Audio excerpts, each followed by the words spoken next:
All right. So tonight we are going to be discussing a number of things. One, we are going to build this set right here. It is with the Super Mario Lego brand series. It is Dorrie's Sunken Shipwreck Adventure. Found it pretty reasonably priced.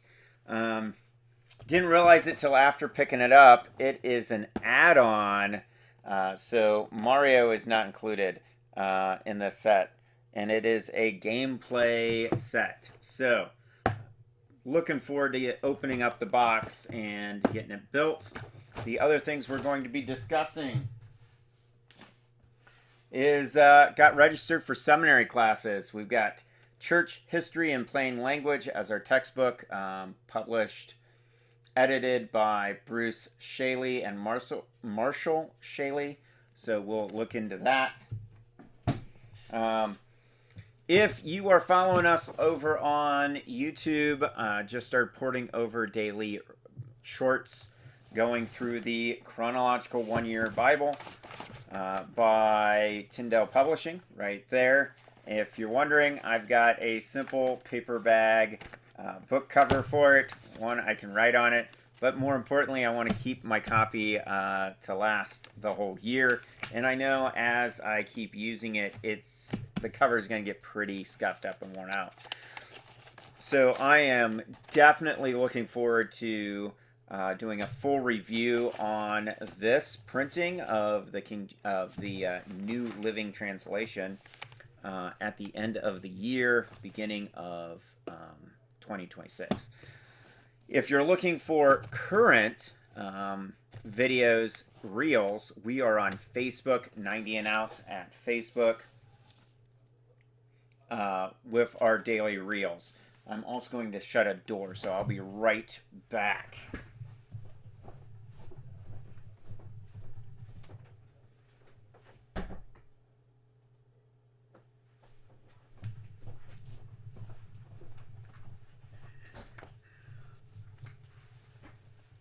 All right, we are back. So let's see what we've got here. We've got a couple people logged in, watching. So let me know if you can hear all right and if this format works well for you. But I am thoroughly enjoying this one-year Bible so far. I do really like it for what it is. So just a little teaser. Big shout out to 6 Points Church in Parker, Pennsylvania for gifting me this copy. They are challenging all their local members to tackle this for 2025. So shout out to 6 Points. Thank you for gifting me this copy. Really appreciate it. And then last on our intro here, before we get moving, couple of things. One, new shirts, new merch. We've got, get a good view there of the new shirt, Building for the Kingdom, one brick at a time. Nice design with a little minifigure construction guy and some salvation verses there. So if you would like your very own copy of this shirt or any of the keychains, stickers, that kind of stuff, hit up the shop in, it's right next to our channel name here on Rumble. So hit that up and go ahead, support the channel if you'd like. If you don't, that's fine. And what else? Oh, yeah. Timeline for the live stream. Over the next 2 hours, we're looking at a 2-hour stream. If you put in a chat, there we go. In the chat, a question concerning seminary or any other discussion as far as that goes. I will try to answer all those questions to the best of my knowledge and ability.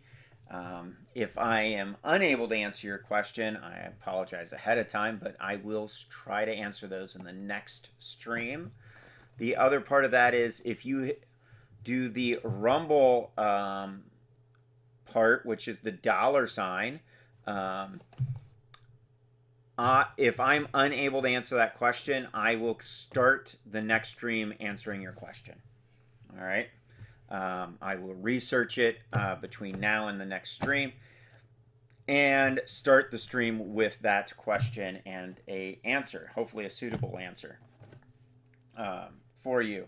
There's also the gift box icon there, so check that out if you'd like and you like this content. So without any more, first half we're going to talk about seminary. Second half of the stream, second hour, we are going to look at Jesus in the Gospels, tackling the laws and customs around the Sabbath day, which would be Saturday, from Friday evening to Saturday evening, and how he challenges not only his primary audience at the time's view of the Sabbath, but possibly ours today. So let's get this box open.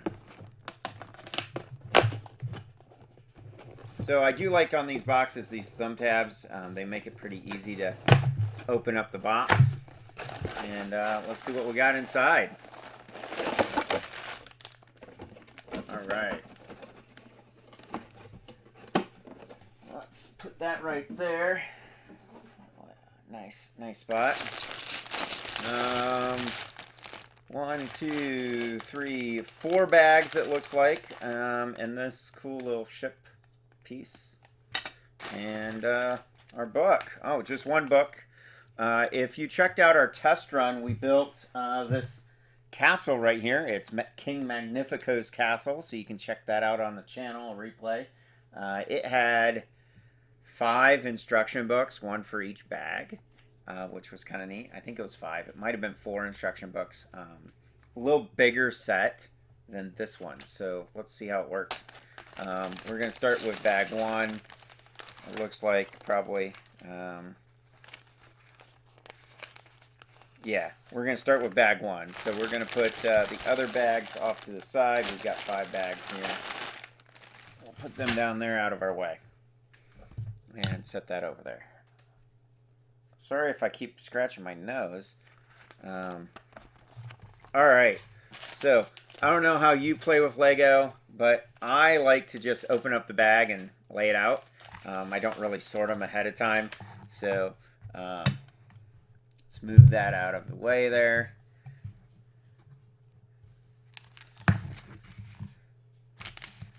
That'll work. And get this opened up.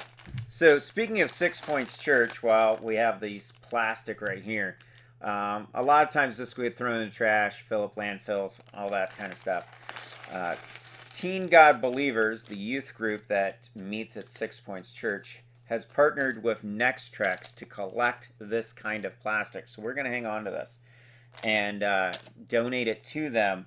And it gets turned into some outdoor benches, all-purpose benches. So, yeah. If you'd like to donate your plastic, you can by going to 6 Points Church and dropping it off. You can also message myself or Timothy Holt to see about meeting up with us and make that happen.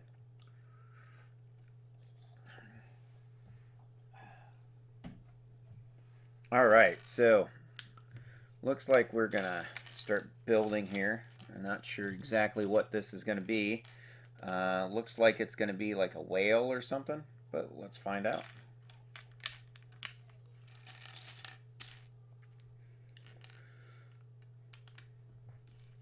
All right, so as I'm putting this together, let's talk about seminary, all right? So if you're following the channel, you may know that I have been working at getting enrolled in seminary now for quite a while, better part of a year, and finally success. So finally have met some success. Spirit and Life Seminary has accepted me into their seminary program. Super excited. And start classes Monday. That's in 3 days. So in 3 days, start classes. The textbook came in today. It's an online seminary, so we'll see how well that goes. And I'm looking forward to taking this trip with all of you and building for the kingdom one brick at a time over the next 2.5 years. So that's what I'm looking for, that piece right there. Over the next 2.5 years is the plan. And I already see something that I messed up. So take it apart, put it back together. That's how Lego works, right? I messed that up.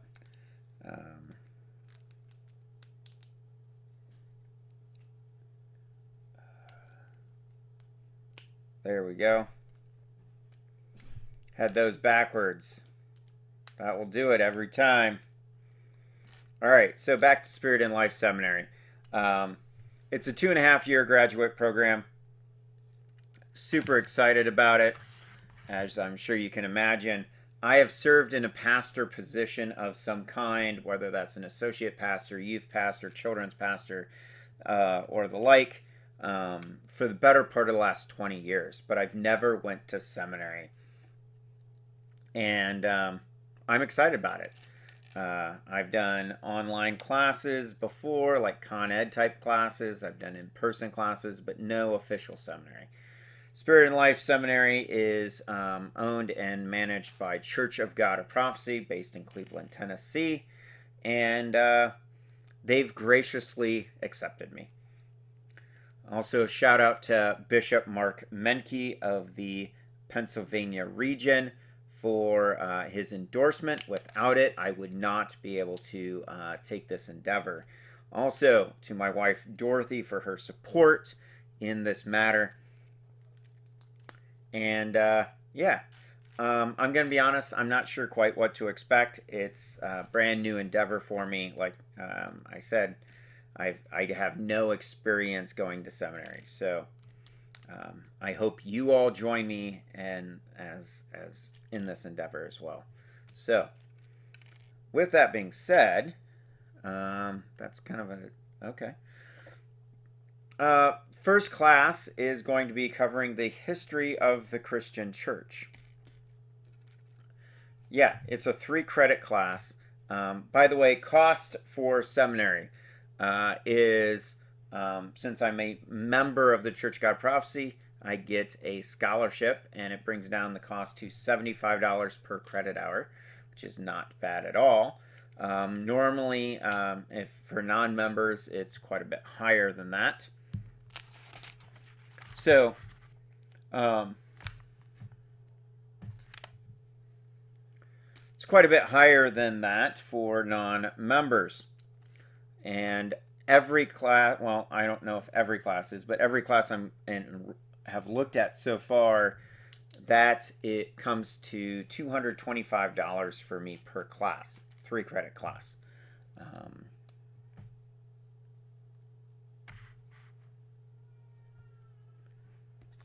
What is this? I'm trying to figure out what it's going to be. I don't know how well you can see it there, but it looks kind of weird. So 3-credit class. The first one I'm taking one class this session, and then starting summer semester, I plan on taking 2 classes every session. That is the recommended course load, so that's what I'm going to follow. Now, with the recommended course load along those lines, hold on.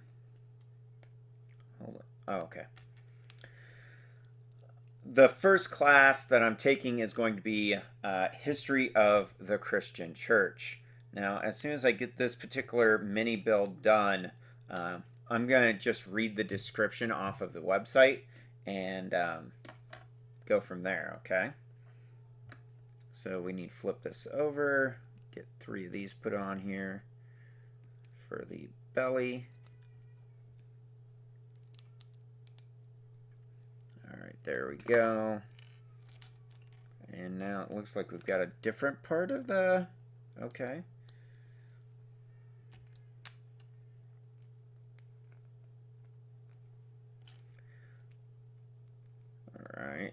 This is kind of an interesting part here.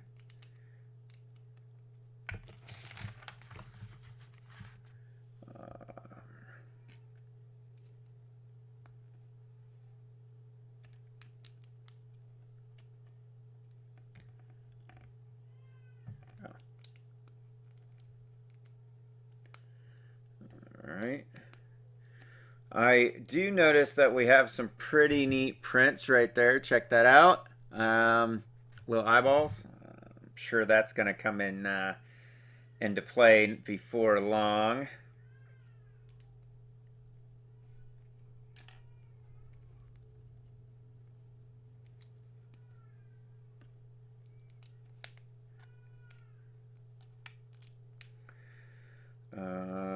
Then we got this here going right there, and that attaching,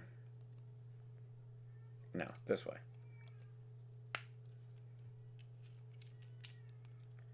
All right. If you have an idea of what this is supposed to be right now, let me know in the comments. Love to hear from you, because I'm not sure. Is this Dorrie? Is this the Dorrie, the whale that shows up in Mario 64 that Mario can ride? I don't know.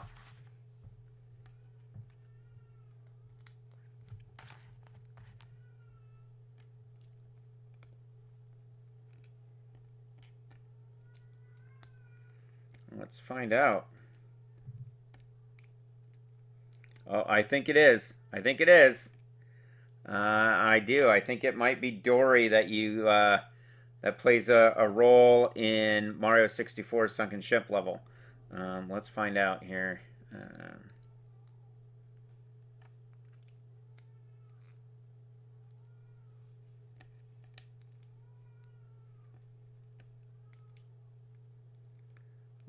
Little mini build. It is. All right. That is pretty cool. I'm going to give them some credit for creativity on that. That is a pretty cool build. The front flippers actually move. So I do like that. I do. That's pretty cool. Let's put that by my cup right there for right now. See what else we got. All right. So take a little break from building here. And I'm just going to read the description of church history of the Christian church straight from the website. Let me see if it'll show up there. Yeah, right there. There we go. This course is a survey of church history from the New Testament to the modern period. It will familiarize the student with theological developments over the course of history. Emphasis is placed on the main figures, events, and developments in the church's worship, teaching, and lifestyle. That is the class I'm currently enrolled in that starts Monday.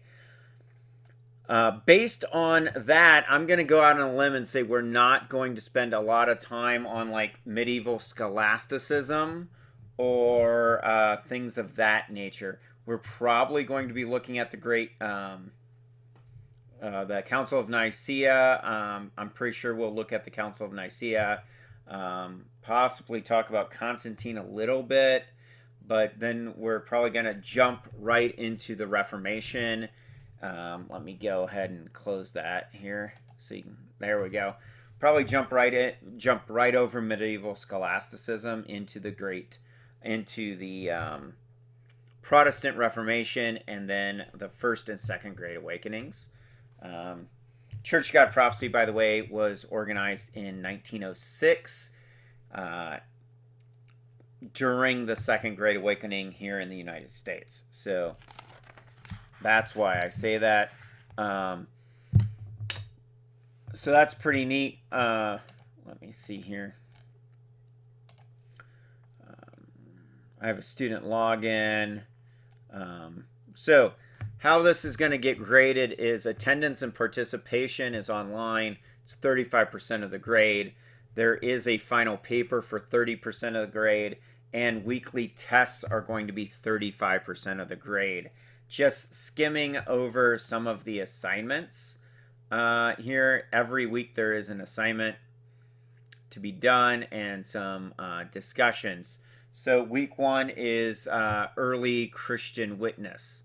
Week 2 is a continuation. Week 2 is early Roman Christianity. So is that post Constantine? I'm curious on that. Are we going to jump from first century Christianity and the canon of Scripture being compiled straight to the 300s?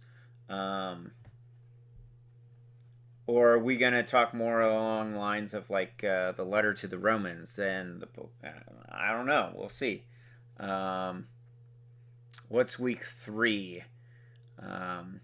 Expansion of Roman Christianity.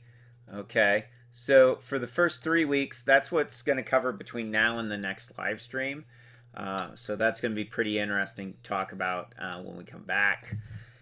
So let's open up bag 2 and get started with this piece.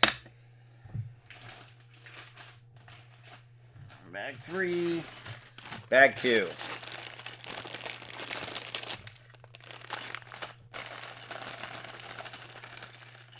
Oh, we've got some smaller bags in here too. Okay.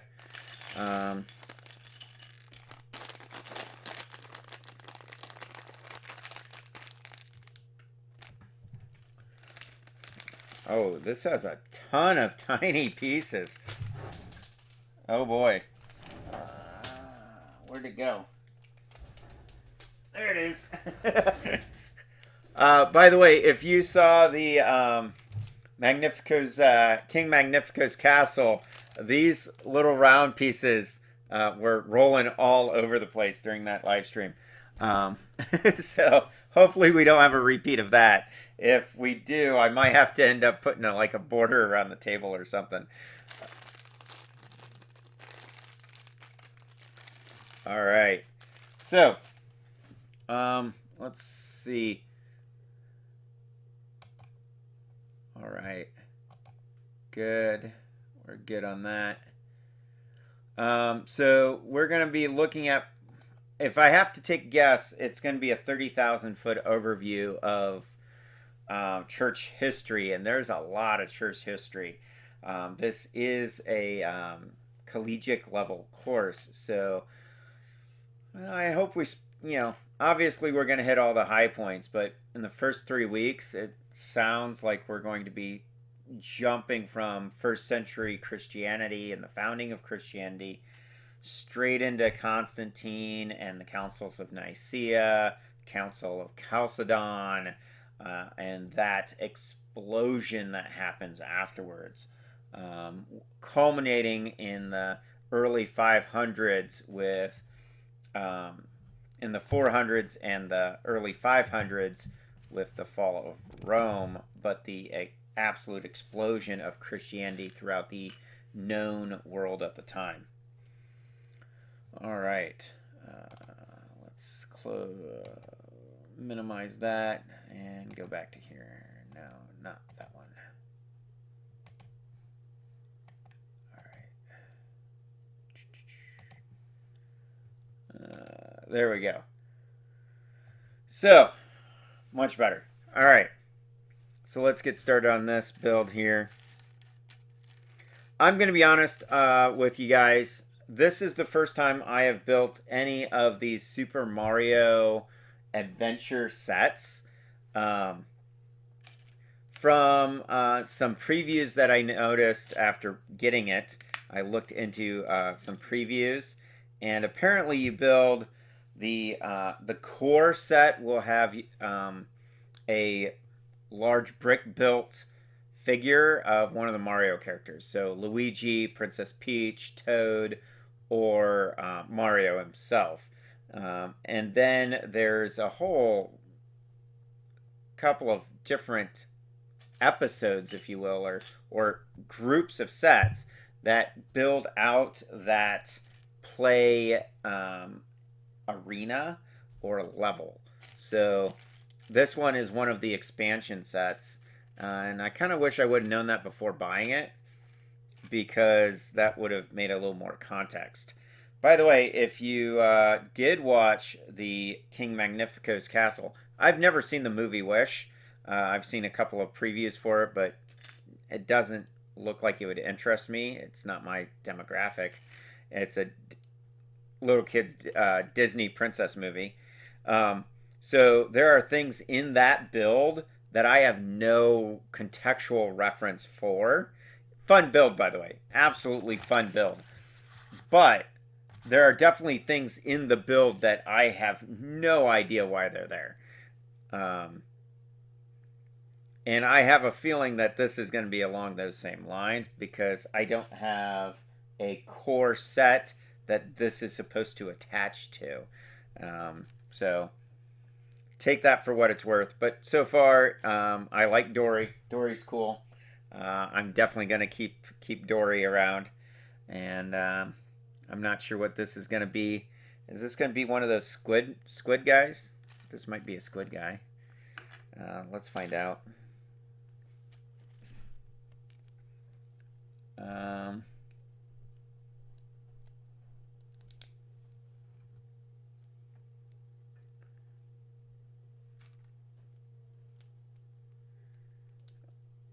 I mean, I don't know about you, but that kind of looks like one of the squid bad guys from Mario 64. So let's put him off to the side there. And what? Oh, okay. It is. That's exactly what it is. Yeah, it's a squid man. That's pretty neat. Here's the downside to it right now. It doesn't stand up because of the teeth. But that's pretty neat. Let's put that over here with Dorrie. We'll put that over there with Dorrie.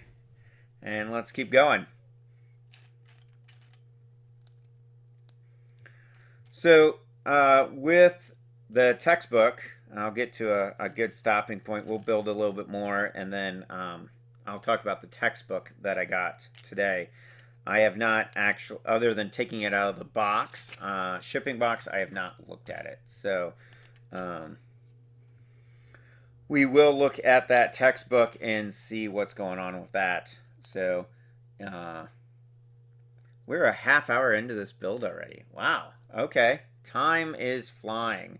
If you are just now tuning in, check out merch, support the channel, and yeah, we're building this set right there. Super Mario Lego set 71-432. It is Dorrie's Sunken Shipwreck Adventure. It is an expansion set, and I'm not sure what exactly that's going to entail. So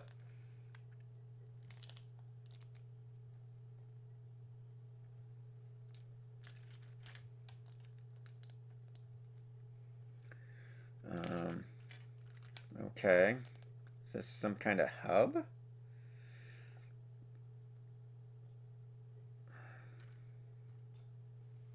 I don't know.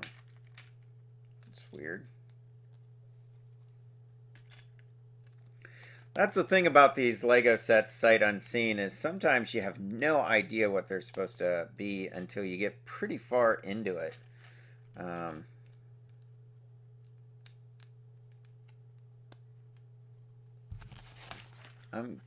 Yeah, we are. Oh, no, we're not going to mirror. Okay. I figured we were going to mirror it. We are not, so let's keep going.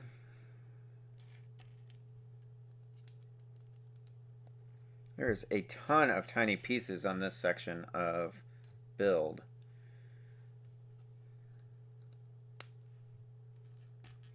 One thing I will say is these little flower pieces, I think they are so neat. They look like little flower buds. So there we go. If you have built one of these sets, let me know in the comments. What was your thought on that? Did you like playing with it? Did you buy it for one of your kids? That kind of thing. Also, just some future plans as well for 90 and out. at the end of this year, I'm going to start building some mocks. That's MOC, mock. My own creation. I'm going to start with a first century Judean house, and then I'm going to go with ancient Israelite places of worship. I will be looking at the tabernacle, building it to Lego scale with all the fixins. I'm also planning on building the King Solomon's temple, Ezra's, the temple of Ezra and Nehemiah's day, and then also culminating with the King Herod Temple Mount, including the Fortress Antonius. So hopefully I can get that all done while continuing with seminary and have it all done before graduation. So if you'd like to see that content, please support this channel and let me know. I will give more details as they come up. And yes, I'm looking for a piece. It's that one right there. As they come available for that type, for what we're doing there and how that process is going. All right. Okay, so that's something, I guess. Well, I'm not sure what that's supposed to be, so we'll just set that off to the side. And then we have this thing.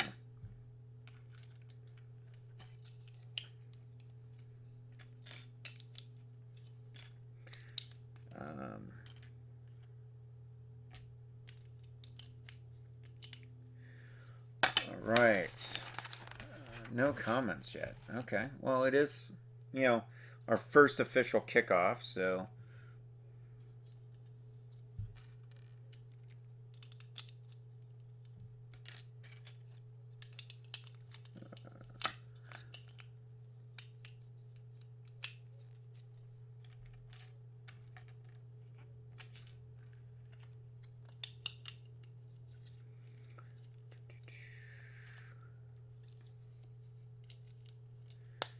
All right, so I'm gonna say it right now. This build, I am not as impressed.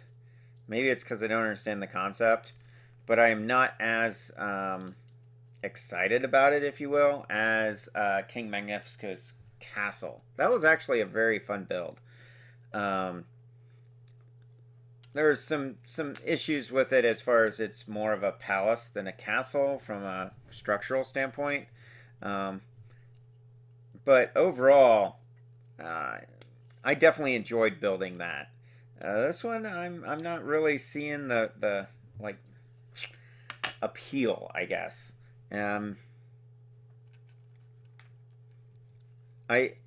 From what I gathered, the concept is this is meant to be like a real world Super Mario Brothers game, like platformer game, and maybe I'm just not understanding how that's supposed to, work.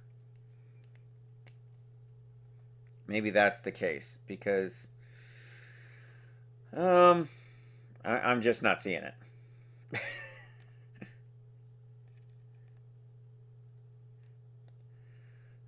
Maybe it's still too early in the overall build for me to really gauge it, but so far I'm not really that impressed, I guess.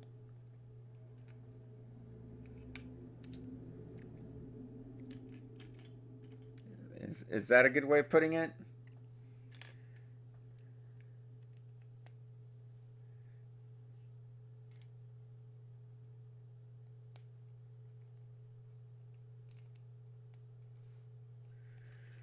I mean, it's hitting all the like intricacies of a Lego build, but I'm still not sure exactly what I'm building. So, judging by the box, I'm supposed to be building that, and I'm not sure what that is.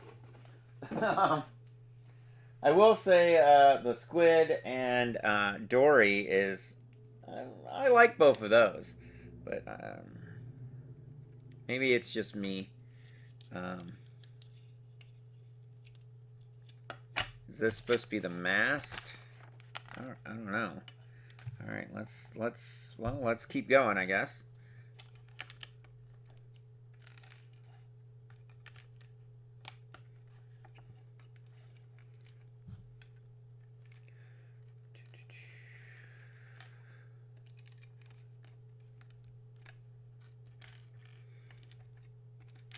I did look at some previews and some adverts for these video game sets for Super Mario Brothers, and even after watching the advertisements, I'm still not really getting the idea, the concept, I guess, or the appeal. So, is this something that you guys collect?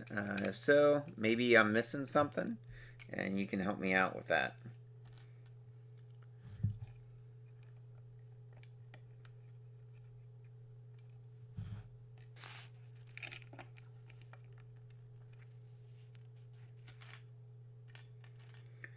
I will say that there are definitely quite a few specialty colors and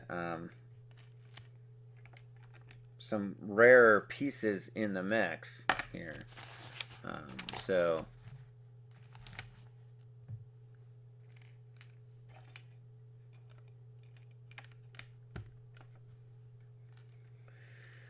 have you built one of these buildings, Super Mario tie-ins, before? If you have, let me know. How'd you like it? What'd you like about it? What didn't you like about it? I am not paid by Lego. They don't sponsor this stream at all. So I can speak as free as I want and as brutally honest as I want. I like Lego, but as you can see behind me, I do enjoy building with Lego. But at the same time, there are definitely times where I'm like, what is this?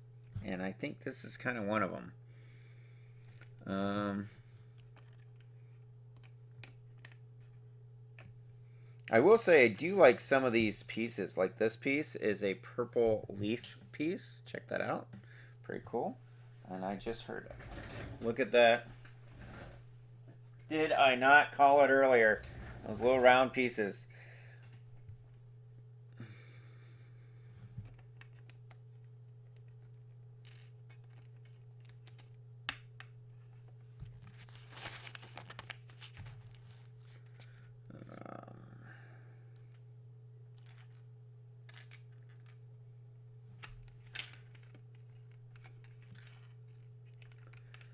All right, so there's that.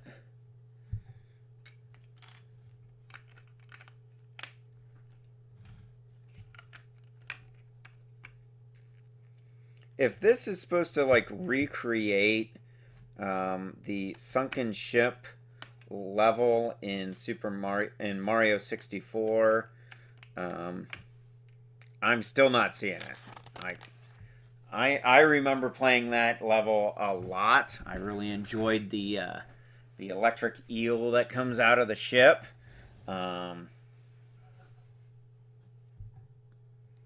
So maybe I'm missing something here still, but I'm not seeing the tie-in here.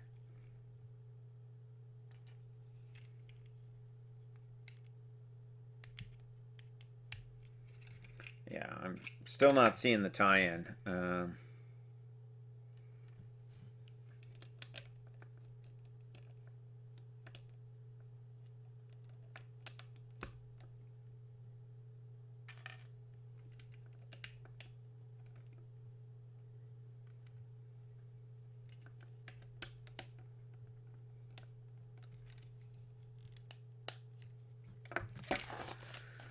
Well, let's find out.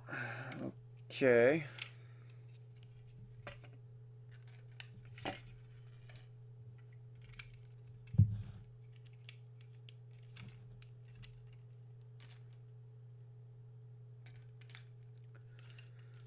All right. Anybody in the chat will have any questions about seminary or what we're building or anything like that? Oh, I almost forgot. since we are building an official Lego set, they always add extra pieces. Um, I think there was 23 extra pieces included in King Magnifico's castle. Um, Let me know some guesses that you have for how many extra pieces are going to be in this build set as well. Total piece count is right at 500 for this one, and they pretty much always add little extra pieces. So.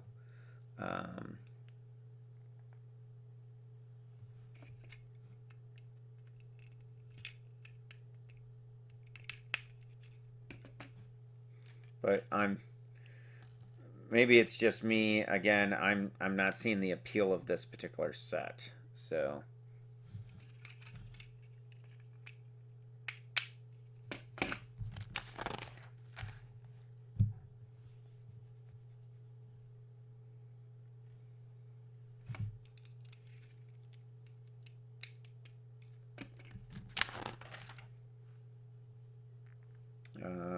okay.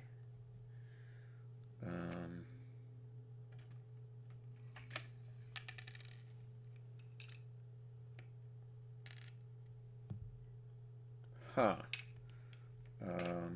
So this goes like this. Okay.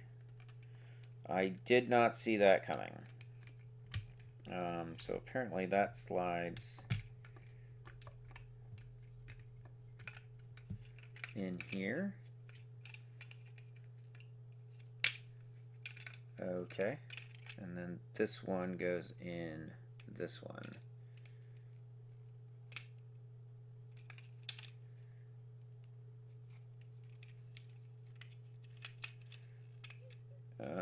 Okay, that's interesting. Very tight snap. Okay. All right. I did not expect that. That's interesting. All right, let's keep going. See what else we got in this build.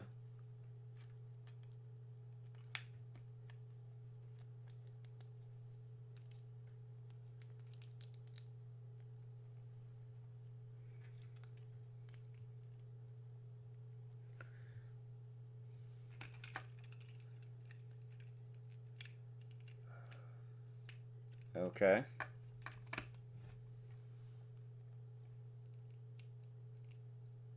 Oh, that's neat. So this is printed. This is a printed chest. Key chest.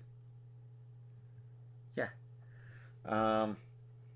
Mario 64 had the sunken ship level did have chests in the bottom that if you went to open them in a certain order, you wouldn't lose life, and it would reward with special coins or a star or something along that line.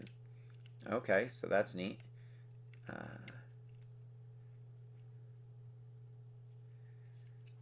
So that goes right there, it looks like. Oh, I didn't do it right. Okay. I forgot to add a couple of things here to this. And then that apparently goes in it. But it doesn't. It just sits in there. That's disappointing that there's no pip to hold it in. It just sits. Oh, I wonder if these are the pearls. Interesting anyway. Okay.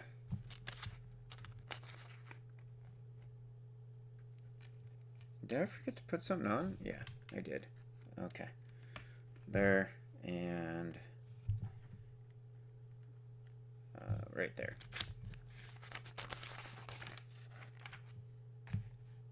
All right, let's keep going here.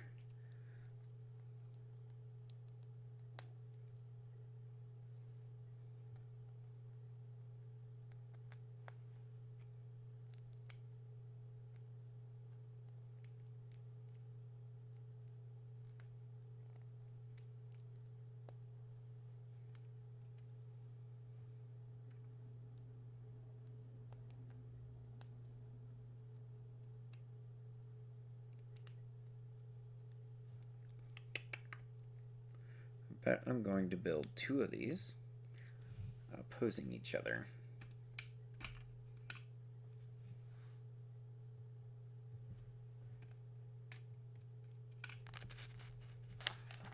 Yep.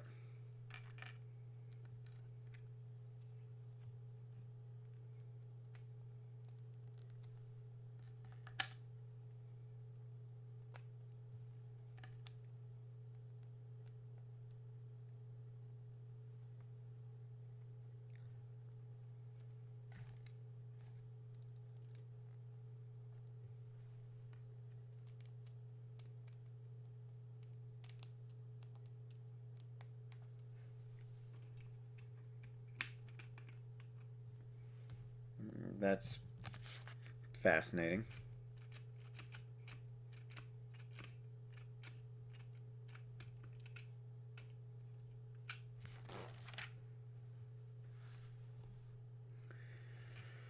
Well, we've got these things.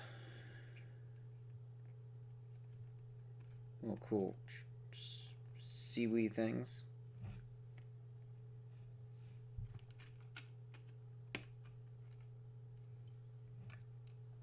That goes down there. And it says we're supposed to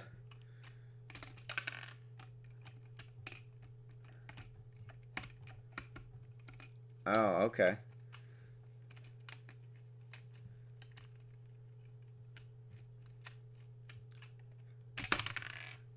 Oh, that's neat. Cool little play feature there. Not what I expected, but all right. Let's keep going. Oh, okay, so these are extra pieces then. So we've got 2, 4, 6, 8 extra pieces so far. Set those off to the side. And let's grab bag number 3. Let me know what you guys think in the comments. What do you think of this build so far? We've got 2 small builds. We've got Dorrie, which is pretty neat. I do like Dorrie. I'm going to be honest. So far, I like Dorrie. And little squid man. Squid is cool. Forgot the name of these guys. Let me look it up. I'm curious now. I think it's squid.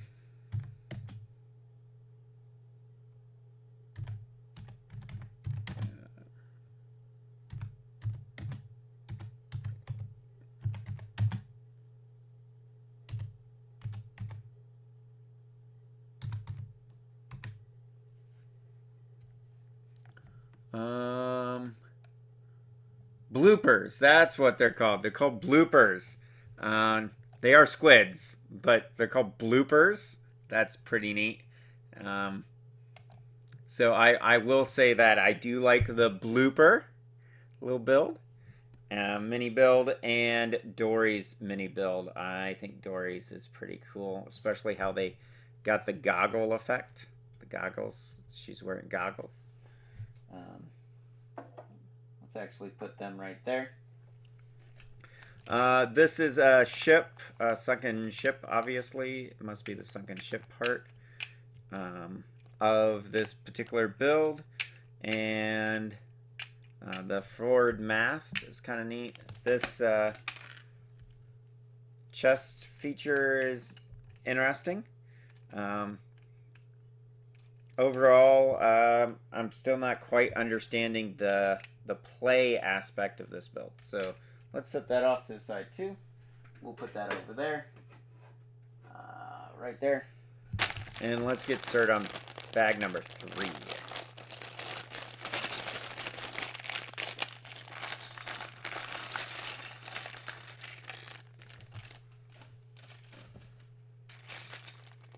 Ooh. That is a cool piece right there. And if memory serves me correctly, red coins on Mario 64, you had to, in order to get all of the coins, you had to open up the seashells on the floor of the water.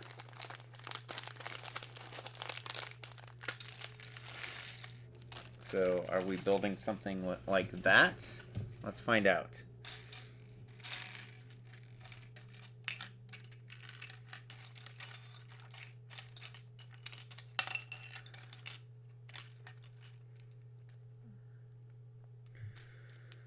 All right, so as we're opening bag 3, we aren't quite halfway.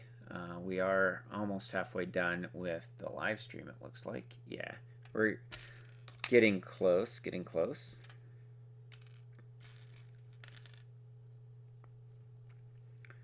And I don't think I dropped a piece. Okay.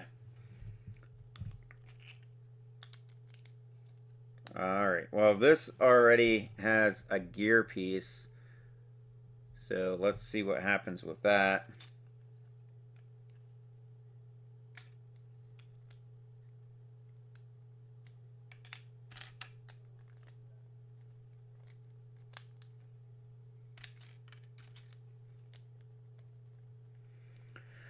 Okay, so is this like a bunch of mini builds in one box? Because I'm getting the distinct impression that this is just a bunch of mini builds in one box. Like that ship mast feels like a slightly larger than a mini build, but those two are definitely mini builds. Um, I would say Blooper is probably a micro build, actually.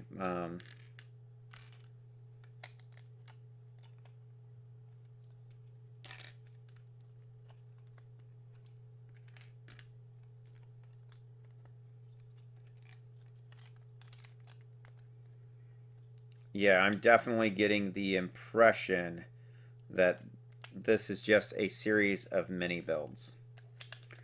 Nothing inherently wrong with that. It's just I wasn't expecting a bunch of mini builds or smaller builds. I was expecting a full build, like for example the castle, or that one, or even that one, which we'll probably build in another episode, another live stream right there. It's 506 pieces. It's the mini Disney Palace of Agrabah. It actually looks like a pretty cool build, but it's clearly one build. Maybe these Super Mario sets are just a series of mini builds, of smaller builds. I'm not sure, but if they are, I don't know how well I like that, because like I said, the bigger I kind of like the bigger builds. But let's keep going.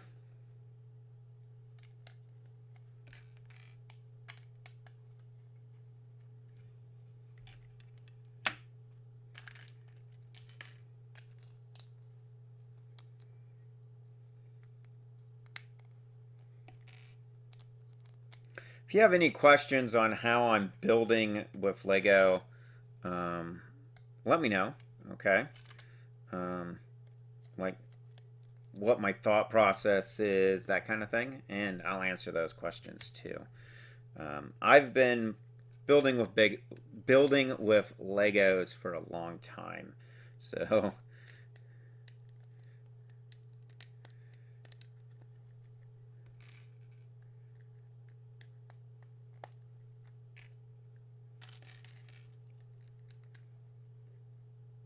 all right. There's definitely gears involved in this one, so.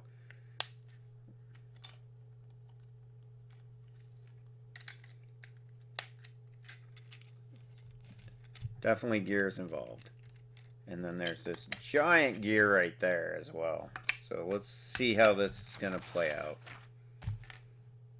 Speaking of the giant gear, that's our next part. Done with that piece for right now. All right. So at the 1 hour mark, we're going to start our second half. If you are interested in Spirit and Life Seminary, check them out, spiritandlifeseminary.org. Sure, they would love a larger student body. The class I'm taking, oh, I never pointed out the book. It's this one. Now's a good time to stop. History of the Church History in Plain Language, 5th edition. On the back, it says, "This is the story of the church for today's readers." There's some fancy quotes. Bruce Shelley's History of the Church begins the story of global Christianity in the 21st century. Brings the story. For this 5th edition, Marshall Shelley assembled a team of historians, historical theologians, and editors to revise and update her father's classic text. Covering details, the rapid growth of Christianity in the Southern Hemisphere. Examines the influence of technology on the spread of the gospel and discusses how Christianity intersects with other religions in countries all over the world. Those are additions. So, overall, it looks like a regular textbook. But over the next 8 weeks, I'll be reading the entire book. And, yeah, it is the only textbook for this class. All right. We are hitting the 1 hour mark, so take a drink of some tea here. Cheers. Shout out to my daughters for giving me this on Father's Day. It's a nice little cup with tolerance and love. Brittany and Tori, thank you. I do like the cup. By the way, I've had the cup for a couple years now, so.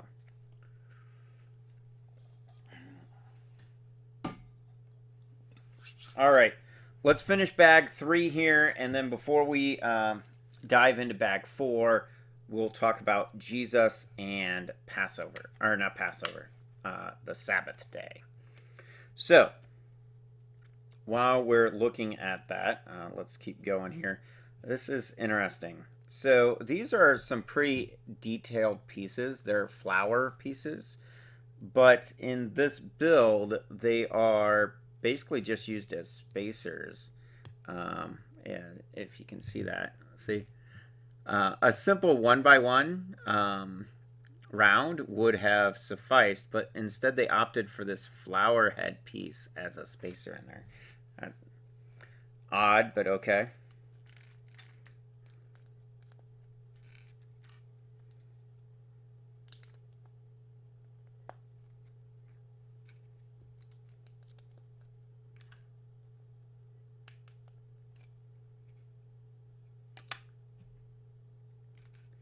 Things like that just make me scratch my head, kind of thing. Like, why would you opt for a more expensive, maybe it's not more expensive, but it's definitely a more detailed or specialty piece, like a flower piece, when you just need a spacer? I don't know. So let's quickly assemble this and...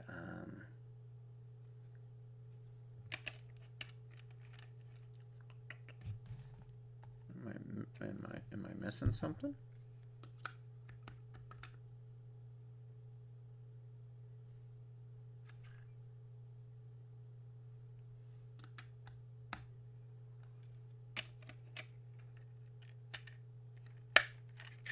Oh, it does snap in. Okay, that's neat. You can't really see that. Snaps in. I just realized you guys can't see. There we go. There, now you can see it. All right. But that's super uncomfortable for me, so. All right.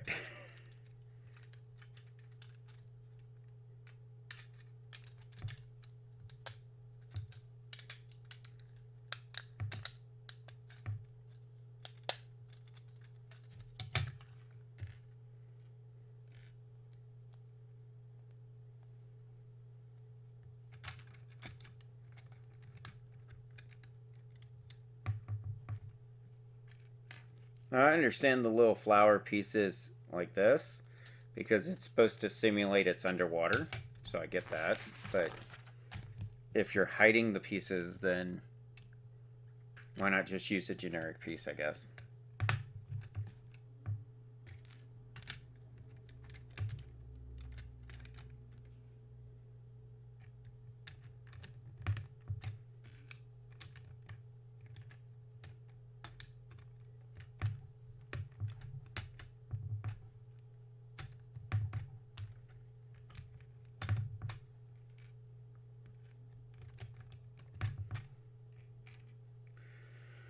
All right.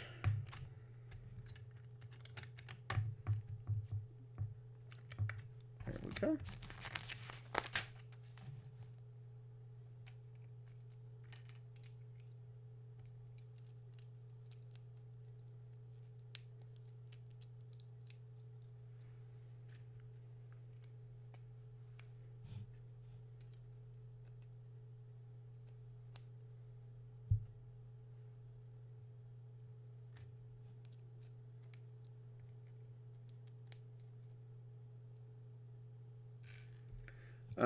There's these like barcode things. Maybe that's how it gets played. I don't know. Like this has a key icon on it. Bloopers has a blooper symbol on it. Dorrie, I think that's supposed to be a Dorrie symbol on it.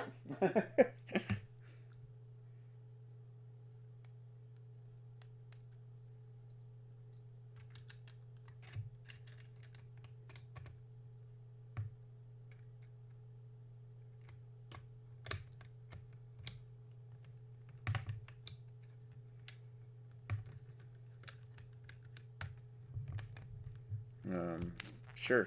Okay.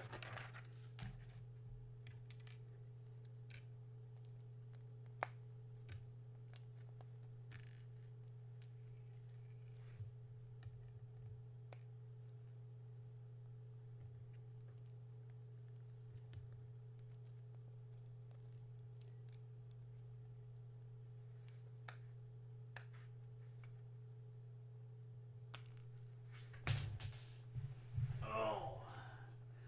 All right.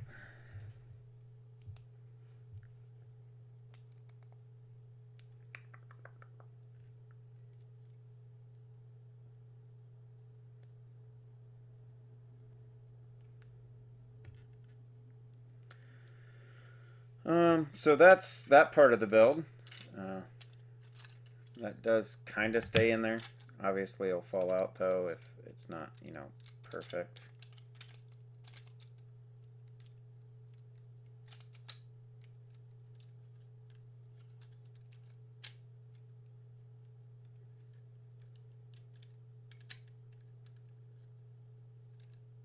Okay.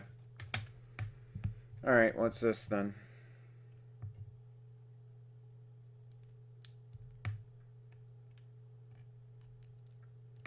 That's fascinating.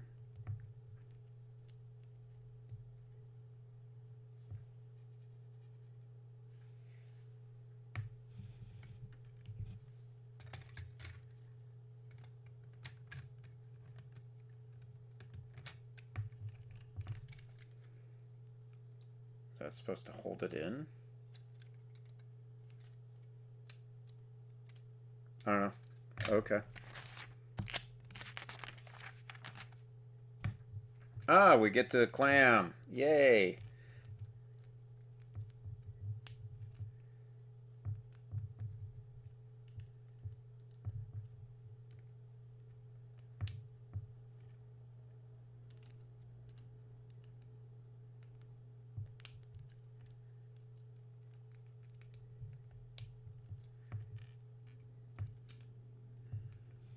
Oh, okay, that's cool.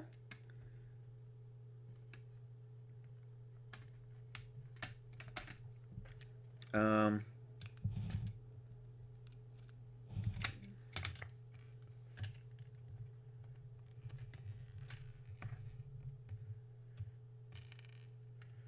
yeah. All right, that's neat. So, that's your clam. That's pretty cool. I like that. The gear. That's cool. All right, I'll give him that one. That one's pretty neat. I did not see that coming. All right, I like that. That is pretty neat. Now we've got some extra little add-ons here to give it a little bit of spice. Is nice.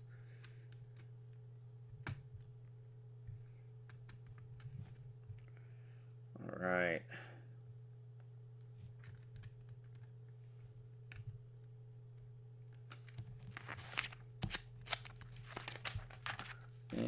And what we got here? Okay.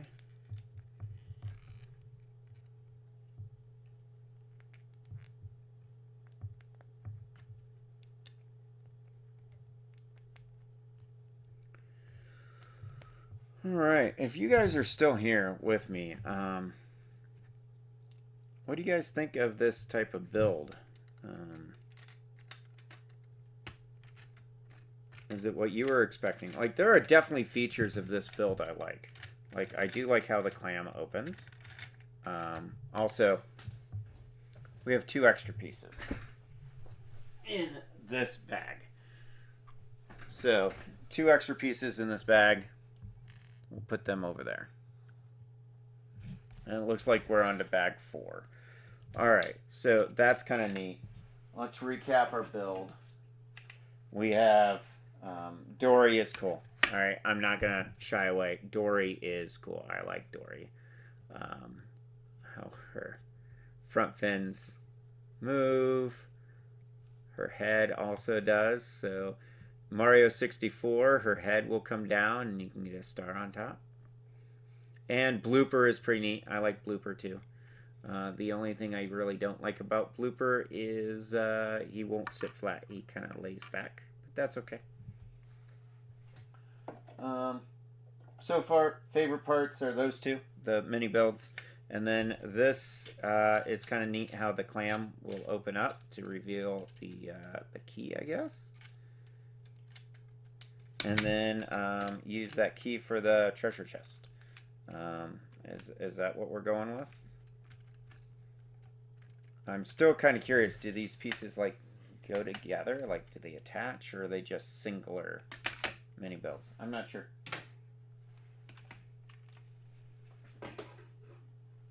All right, on to bag 4. Before I open bag 4, though, let's talk about Jesus. After all, you did come here for building for the kingdom, right? Building for the kingdom. So let's talk about Jesus. The words in red, Jesus speaks. If you are tuning in right now, I see we do have some people in. Hey, welcome to 90 and Out, Building for the Kingdom, one brick at a time. I'm Timothy Holt, and we are building that right there. Dorrie's Sunken Treasure Chest, or Adventure. Sunken Shipwreck Adventure set. But this second hour that we're in this, we're going to be discussing Jesus and the Sabbath. So I'm going to go ahead and read in Luke for now, and then we'll get bags 4 and 5 open. So, Luke chapter 6. Now it happened on the second Sabbath. I'm reading New King James. After the first, that he went through the grain fields, and his disciples plucked the heads of grain and ate them, rubbing them in their hands. And some of the Pharisees said to them, "Why are you doing what is not lawful to do on the Sabbath?" But Jesus answering them said, "Have you not even read this, what David did? When he was hungry, he and those who were with him, how he went into the house of God, took and ate the showbread, and also gave some to those with him, which is not lawful for any but the priest to eat.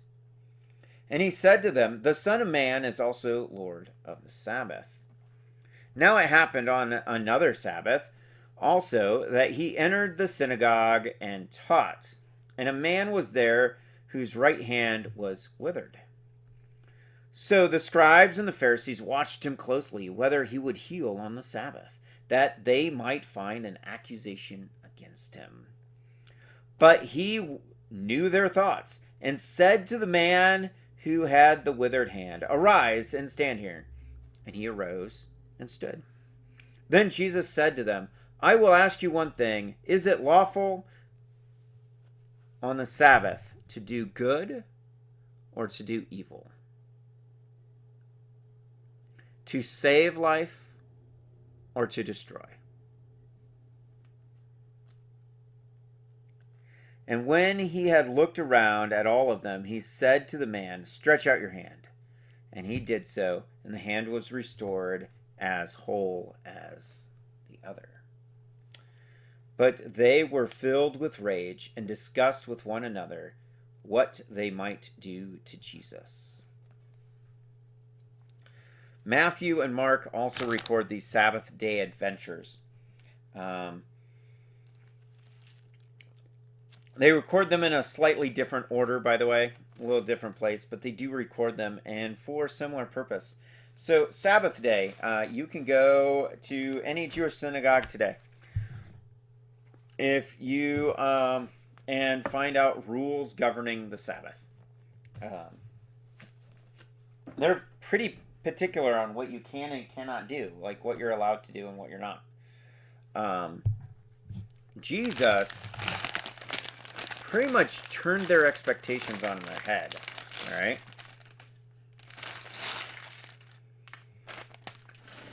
So these are two accounts of what Jesus did on the Sabbath, the day of rest. That's literally what Sabbath meant.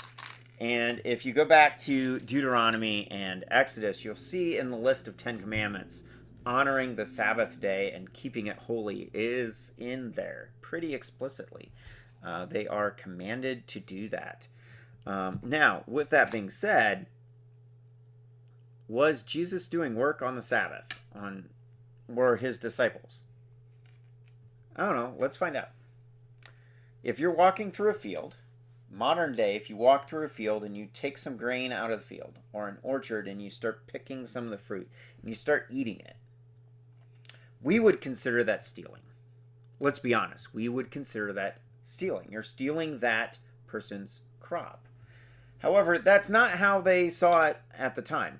Matter of fact, it was not only lawful, it was encouraged for people to walk through a field on the edges of a field and just grab some food, some grain, take the shaft, grind it so they get the kernels and pop it like candy as they're walking and not think anything of it. There is aspects in the law, in the Torah, that instruct farmers to specifically not harvest the edges and to only make one pass through the main parts of the field as a way of providing for the poor. So, while Jesus and his disciples are walking by this field, through this field, that's exactly what they're doing. They're not doing anything out of the ordinary. The issue was not that they took the grain and they ground it in their hands and let the shaft fall away and then eat the kernels.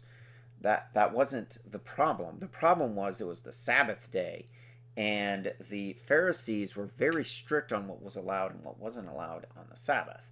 Like even today, Orthodox Jews who take a strict adherence to the Sabbath won't even turn on a light switch. They won't flip a light switch because it could be construed as creating fire. And you're not allowed to make fire on the Sabbath because it's work. And Jesus just doesn't seem to care. But let's be honest. If you are hungry and you see an apple tree on the side of the road and you pick an apple and you eat that apple, did you work? Did you work? Most people I know would go, no, you just grabbed an apple and you ate it. That's not work. That's eating an apple, right? That's equivalent to what they were doing. But because it was the Sabbath day and they had such a strict adherence to the Sabbath, they considered it work, unlawful. And Jesus talks about an event that happens in Samuel, recorded in Samuel, with David. David's on the run from Saul. He's got about 400 fighting men with him. They go into the tabernacle area, okay, a holy place, eat the shewbread. The priests give it to them. If you read that entire series of events, it's pretty gnarly. Let me see here.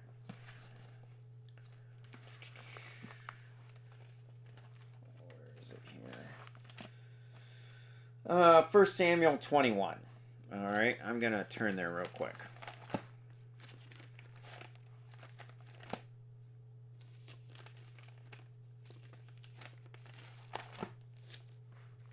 Kings. 1 Samuel chapter 21.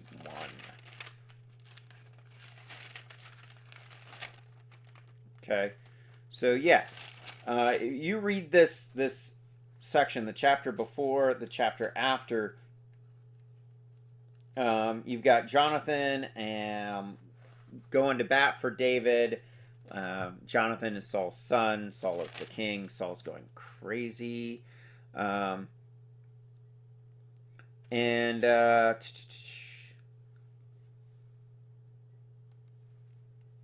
you've got, now therefore, what have you on hand? He's asking for some bread. They say 5 loaves of bread and whatever can be found. And the priest answered, verse 4, David, and said, there is no common bread on hand, but there is holy bread. That's the showbread. That's what Jesus is referencing. The only people who are allowed to eat that bread, by punishment of death, by the way, were the priests. No one else was allowed. You can read that in Leviticus. If you're following our series through the 1 Year Chronological Bible, we just covered that in the last couple of weeks. This exact law in Leviticus. So check that out over on Facebook. Then David answered the priest and said to him, truly, women have been kept from us about 3 days since I came out, and the vessels of the young men are holy, and the bread is in effect common, even though it was consecrated in the vessel this day. So the priest gave him holy bread, for there was no bread there but the showbread, which had been taken from before the Lord, in order to put hot bread in its place on the day when it was taken. Now, a little bit of context there. So every day in the tabernacle, that's the temple they're referring to, by the way, is the tabernacle.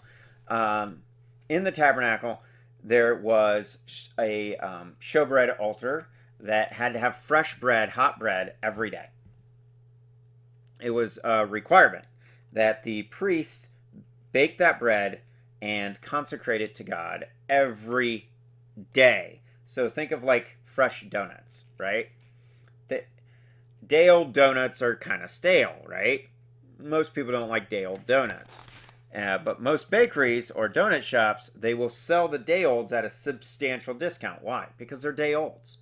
They're a day old. At the time, the showbread had to be thrown out every day, every morning, in order to have room for the new, fresh bread.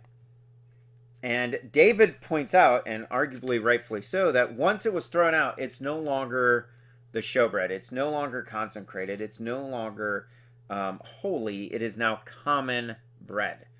Okay? We got 4 of these, right? It's now common bread. And as such, it can be eaten by non-priests because it's old, it's stale, right? By the way, they have been without women, it says, for 3 days. Okay, so that means that none of his men have had sex for 3 days. All right, that's literally what he's saying. That is the clean versus unclean laws in ancient Israel. So you can take that for what it's worth. You can look into that on your own time. I'm not going to go into the clean and unclean laws as far as sexual intercourse is concerned on this live stream. But suffice to say, they are ceremonially clean because it's been over 3 days, right? And since it's been over 3 days and the showbread is a day old and needs to be replaced, it's lawful, acceptable for David and his men to eat it. The other part of that is, even if it wasn't a day old, there is still a provision in the Levitical law that states that if one is starving, on the verge of starvation, then the priest, at their discretion, can consecrate that individual and give them the bread so they do not starve. Notice my particular wording there, right? To stem off starvation. Am I missing a... I think I'm missing a piece.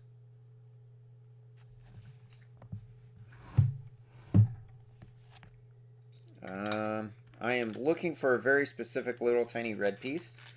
And, oh boy. I do not see it. Did it fall?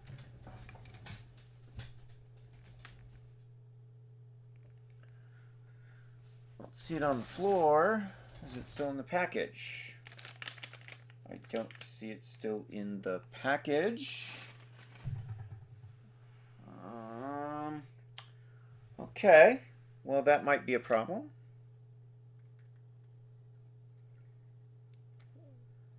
Take this one on the bottom here. Maybe I put it on the wrong side. All right. If you are watching and you don't mind commenting, let me know you're watching. I would love to hear from you. All right. There we go. Get back to our place here. Perfect.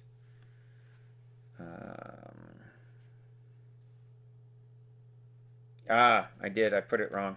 It's the black one that goes on the bottom, not the red one. Red one goes on the top. This looks like a crow's nest for a ship, so let's find out.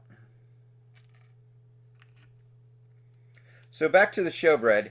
Jesus responds to the Pharisees by asking them if they have read. Now, these particular Pharisees are the religious elites. They're the scholars of their day. That would be like asking a judge if they've read the law pertinent to the case at hand. Or asking the police, hey, are you not familiar with Miranda? Like, every time you read Jesus saying, have you not read? It's most likely insulting. He's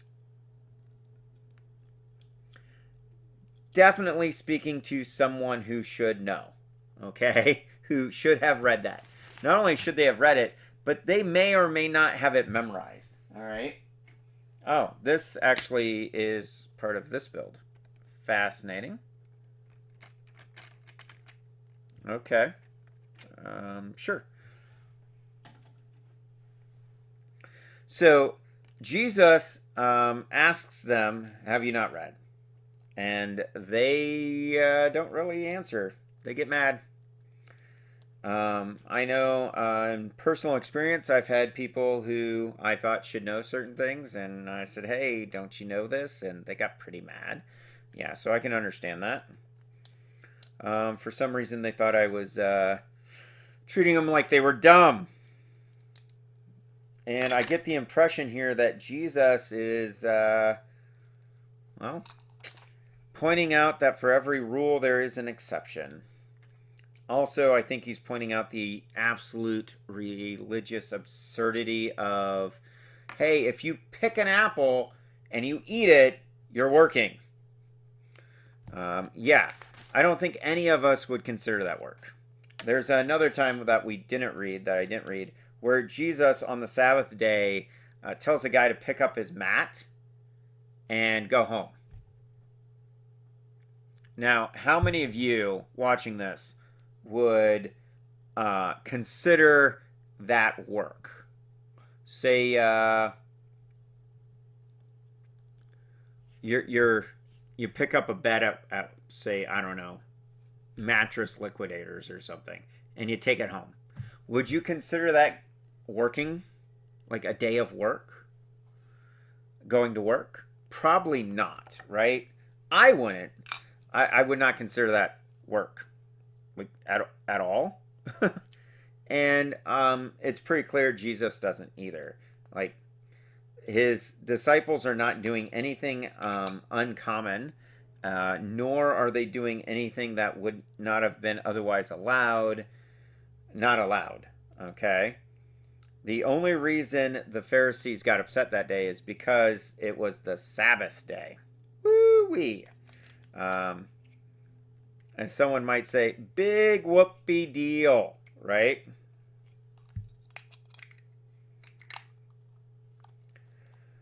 That's not actually work.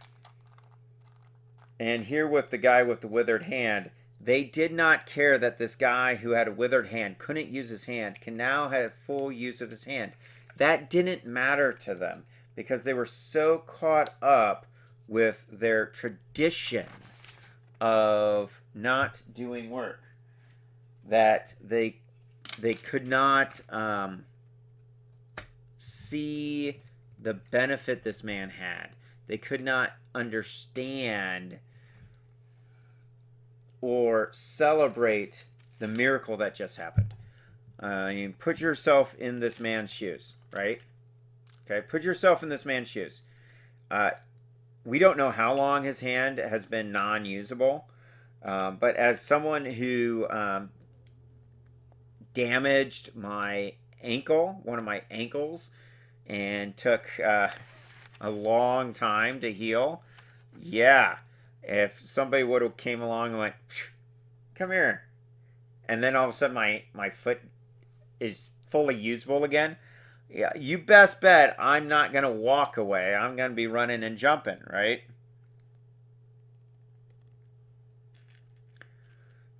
Same thing here. It says he picked up his mat and he went leaping and dancing. Well, yeah. What do you think this guy with the withered hand did? Do you think he just went, oh, okay, I guess I'll just go home? Probably not. Like, he's probably excited, right? Take my son. My son was involved last month in a motor vehicle collision, end of January, and he has a fractured spine. Pretty extensive fracture. He's got some hardware going on, and I guarantee you, if somebody walked up to him and said, stand up straight, take off that brace, you're healed, and he actually was healed, he would be a very excited man, okay? He's 18, and he can't bend over. Trust me. But they're mad. It says they fumed with anger how they would catch him.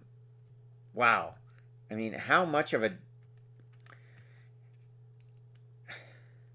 How much do you have to be ingrained like that and hold fast to a tradition to not rejoice with someone who is just healed? I don't ever want to be blinded or somehow immune to the excitement and thrill of someone being healed. There's a reason why we say the Pharisees were not fair, you see, because they had rules for thee, but not for me. They are that archetype, right? They're presented that way. They got so used to and so accustomed to their tradition that they lost sight of the law, what the law was actually for. The law was actually for benefit and liberation. It was not for restriction and condemnation. It was to set the ancient Israelites apart from everyone around them, not to burden and be over extensively burdensome to the people. It was to set them free.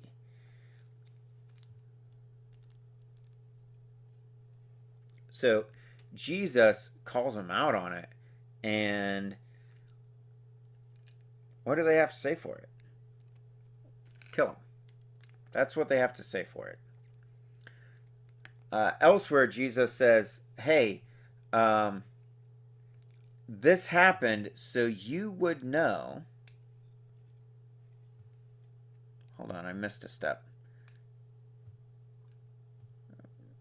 Okay. Oh, okay. Yeah, I did miss a step. So you would know that the Son of Man is Lord of the Sabbath. He's making a claim to deity there, right? Because who set up the Sabbath day? God. God the Father, right? God made the Sabbath. And the Pharisees cannot see past that. Do we have that today? Do we experience things like that today where we are so blinded by what we are accustomed to, blinded by what we're used to, that we can't see the benefit of something else? And, what let's go back to the purpose of the Sabbath. It was a day of rest. Just like the disciples were walking through that field and they were hungry, so they didn't think anything of picking some of the grain and rubbing it in their hands and then eating it. Think of like sunflower seeds. That's what they were doing. They were basically like cracking sunflower seeds, or breaking open peanuts, or pistachios, right? So you get the kernel inside. That's what they were doing. They grabbed some grain. They saw it was ripe. They grabbed some grain. They rub it in their hands and get the kernel out and eat it.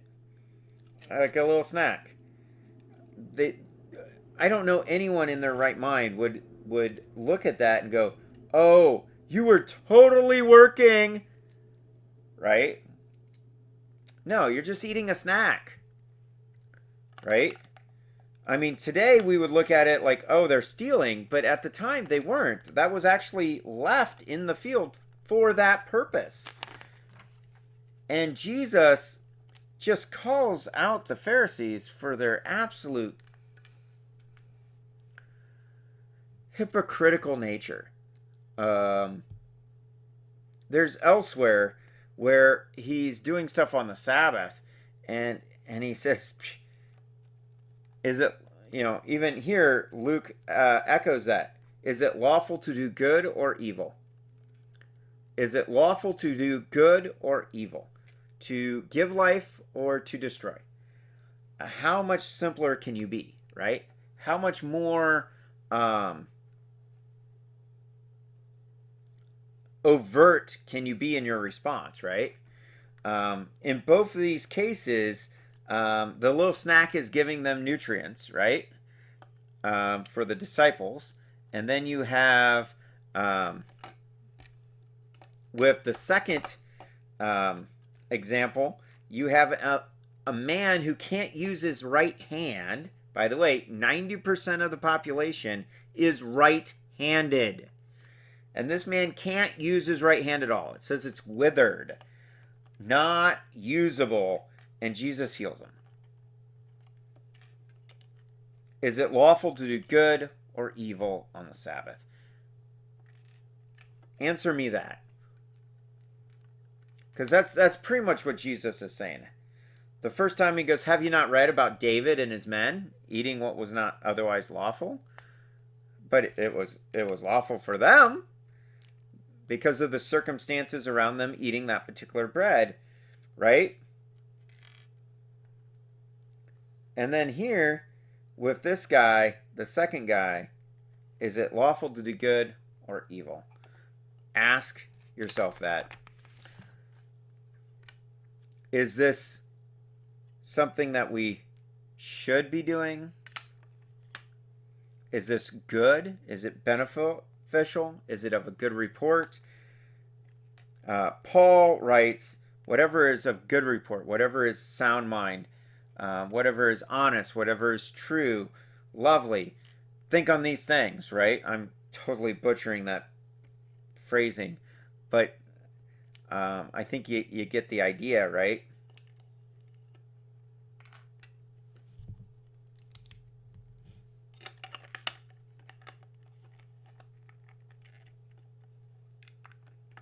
What is this the big fish guy? No. think it might be.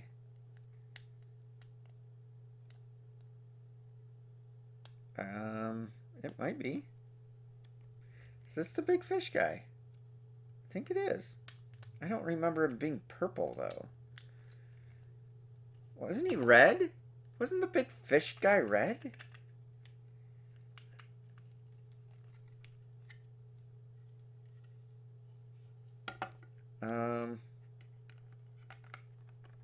Yeah, it's the big fish guy. I don't remember him being purple, though.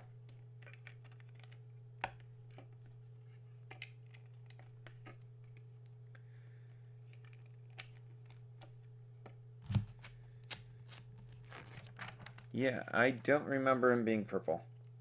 I do remember him having little wings, though. I do remember that, but I don't remember him being purple. Almost caught it. Yeah, I'm definitely getting the impression that this particular set is a series of mini builds, of smaller builds.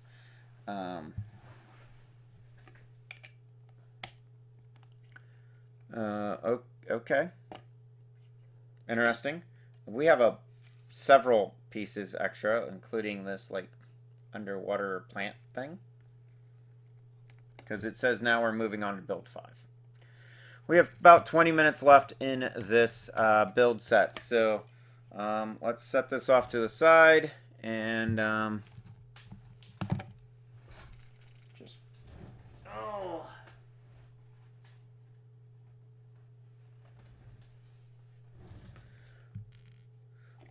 So we're getting quite a big stack of Lego pieces over here that are extra. This is pretty neat. It's kind of expanded. Then we got the big fish guy. I don't like him near as much as Dorrie. I still like Dorrie. Okay, Dorrie's cute. Dorrie's cute. I like Dorrie. Not sure on the big fish guy. So we'll add him over here, and we'll take that, put that right there, grab a drink.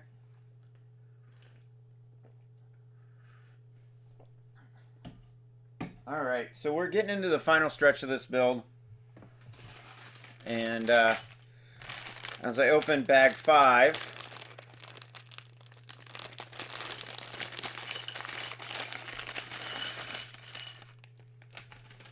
I would like to thank Rumble for assisting with this exclusive content, and looking forward to more in the future. So we have had people, I know the chat's pretty bare, but we have had people logging in. Not sure why they haven't commented. So if you are watching, I would love the comments. It doesn't take any time at all to just leave a comment, say hi, okay? Say hi. Otherwise, it feels like I'm talking to myself, and that's just boring. Okay? All right. So let's see what we got here. And really get this set filled out. We have, yeah. See what we got here. Overall, not what I expected, by the way, for this particular build. I was expecting one large build, similar to like the Palace, King Magnifico's Castle, or the Parrot. We got the Parrot. That's a pretty cool build if you're a little bit old school. That's definitely a retired set there. Shout out in the comments if you recognize that set right there. I'll give you a little bit. Check that out. All right. If you know what series that's from, let me know. Or the dragon up top, or even the X-Wing.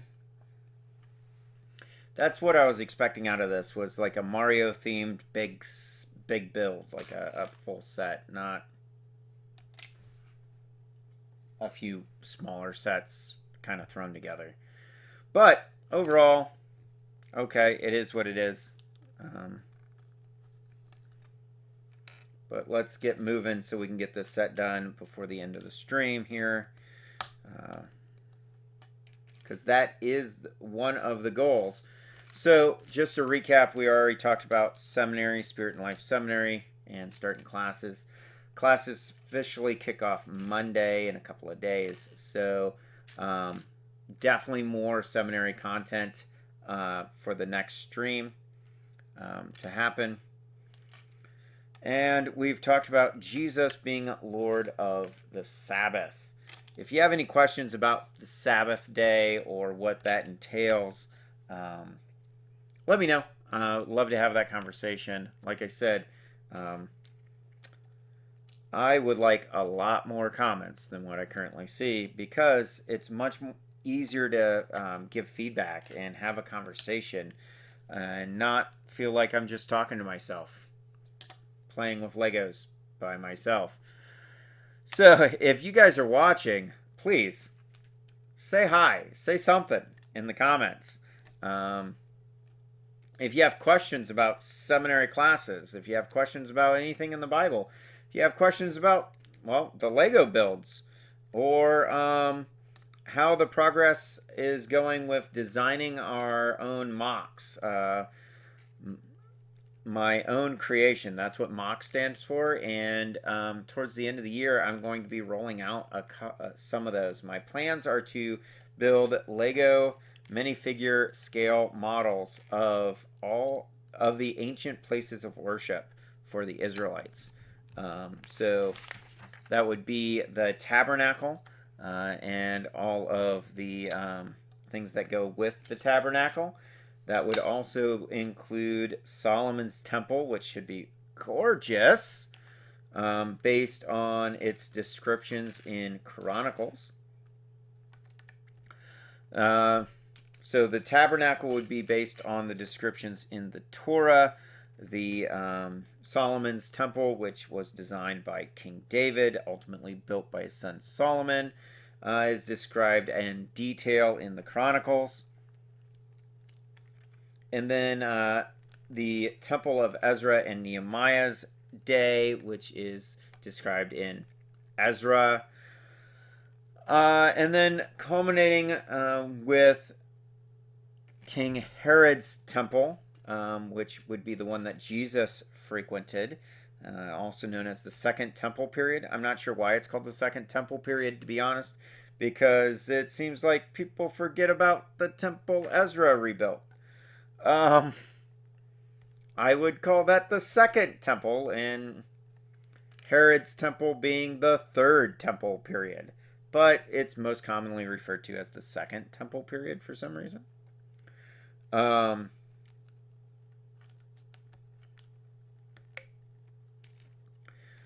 how those build designs are going. So I'm going to be using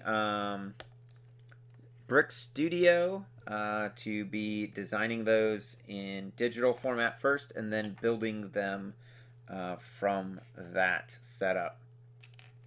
From those models, I'm going to start with a first century Judean house to coincide with Christmas at the end of 2025. That is the goal, that is the plan.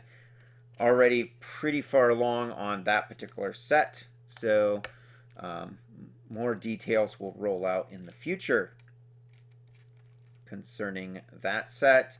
But that's going to be the first mock of the channel. The rest of now until probably October, November is going to be building other pre-made sets, official Lego sets. So we'll get this set built here, and then I'll announce which set I'm going to be building next time. We have several to choose from. If you want a particular set, let's do that. Let's do it that way. If you want me to build a particular set, leave it in the comments. The set that gets the most comments for it is going to be the set that's going to win. All right, set I build next. It's going to be either this one, which is a beast of a set, Lego City. It is the Police Prison Island set. We've got two Lego builds here for Lego City. We've got the spaceship and asteroid, Discovery, and the police car. We have Disney's mini Palace of Adrabah, tractor and trailer, and then this one right here. Let's highlight that one right now because I actually already have this set. My lovely wife bought this one for me, but I've already built the main model of that set right here, which is a really cool Polaroid style camera. The back, if I can get it to open, the back opens up and there's film in it, which is pretty neat. Okay, really cool build. I've already built that, so if this one gets the set, we'll probably build one of the secondary builds, as you can see right there on the back, either the video camera or the TV. So let me know your guys' thoughts in the comments. Which set do you want me to build next? This one, again, is the Super Mario Dorrie's Sunken Shipwreck Adventure set. It is a expansion set that I'm building right now. So as we're coming, we got about 10 minutes left of this build. We're going to finish off this set, highlight those sets, and talk about the plan for the next live stream. So if you know what you want me to build, you want to see on the next one, let me know. Also, if there's a particular set that I don't have and you want to see it built, you can send it to me. Get a hold of me, private message, whatever, and I will build it. If you send it to me, or send me the money that's required to buy it and I can buy it, I will build it. Okay? On this channel in a live stream. Yeah, without a doubt. I thoroughly enjoy playing with Lego. All right? Thoroughly enjoy playing with Lego. And if I can talk about seminary and theological stuff and Jesus of Nazareth while playing with Lego, then I'm going to be a happy man. Okay?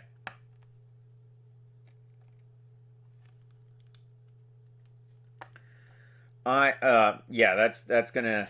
I'm gonna be happy doing that if I can evangelize while playing with Lego. Build, as the live stream is called, building for the kingdom, one brick at a time. That is the purpose. So let me know what you guys think. I am going to be honest. There are some of these pieces that I really like. So Lego constantly updates pieces. This one is really neat. I don't know how well you can see it there, but it's got this little notch out right there. Okay.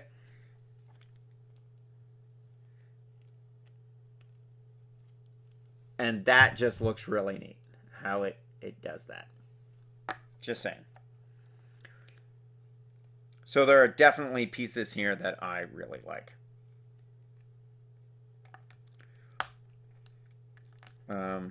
I'm just a little disappointed with this particular build, not because it's necessarily a bad build, it's just not what I expected. I was expecting a cohesive, large build, like I said previously, like the King Magnifico's castle, or the dragon, or even the X-Wing. Something of that nature is what I was expecting. That's clearly not what this is. This is like a series of smaller builds, and I'm honestly, I don't know how they go together in that regard, other than they look like they belong in the Mario 64 sunken ship level. These little lanterns are pretty neat too. See those little lanterns? Pretty cool lanterns. Let me grab a minifigure here. So, yeah, we'll just grab you. That minifigure's on a sled, by the way. So the lanterns can be held by a minifigure. This set does not include a single minifigure, technically. What it does is it has 2 brick-built minifigures. So it's got Dorrie. I really like Dorrie, by the way. I think Dorrie looks cool. And it's got a blooper. A blooper is the squid enemy in Mario games. But as far as an actual minifigure, it does have. But as you can see, those lanterns can be carried by a minifigure. Okay. That is not actually what this build is using them for. Put you back on your sled right there. That little snow piece. It is using for what I think is supposed to be the sidewall of a ship. Because it's going to go right into these little clips here. Which is pretty neat. I mean, that does look pretty neat. See?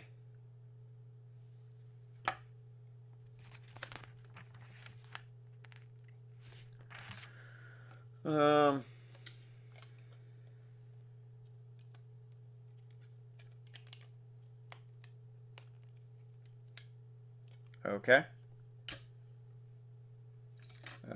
Yeah, that is pretty neat how that goes, but I'm not sure how it goes with the rest. So, like, how they actually fit together.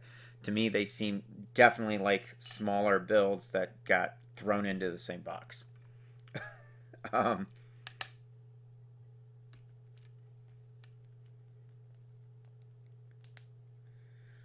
I will say that these are kind of neat. They are question mark blocks. So if you're familiar with Super Mario Brothers or any of the Mario games, most, if not all of them, have question mark blocks. And I'm getting the opinion, I'm thinking that this particular question mark box is going to have some superstars. Probably no marshmallows. But it could have a raccoon. No. What is it? A cape? Is it the cape that you fly in Mario World? Super Mario World? But we got the P-Wing. Maybe? Maybe those are P-Wings. Let's find out.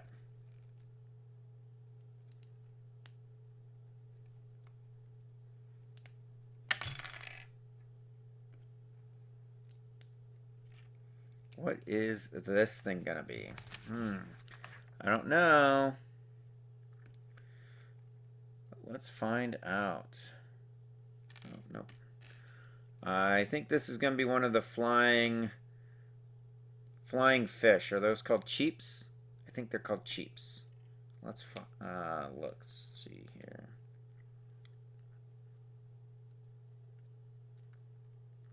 Oh, that's where the wings come in. It is. It's a flying fish. I think they're called cheeps. Not entirely certain on that, but I think they're called cheeps. The little flying fish bad guys. There's a... they first show up in Super Mario Brothers on a bridge sequence. I forgot which world it is or which level it is, but it's a bridge sequence, and they fly up on it.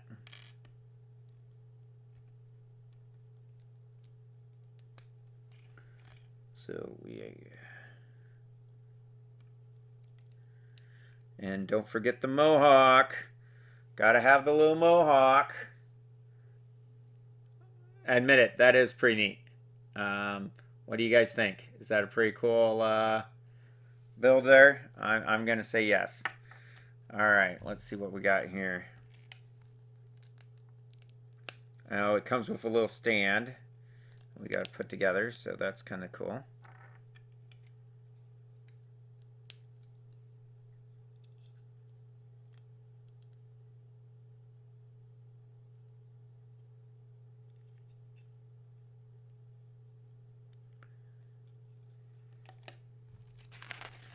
So that is pretty neat. Oh, okay. What's this one? This one's going to be our question mark block, looks like. Okay. For our pink or coral piece.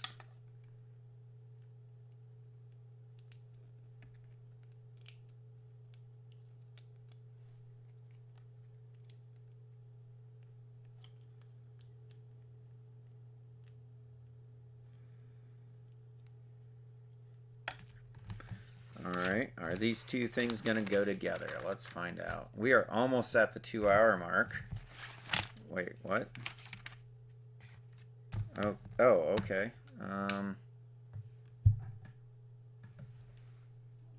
We need this thing back, I guess.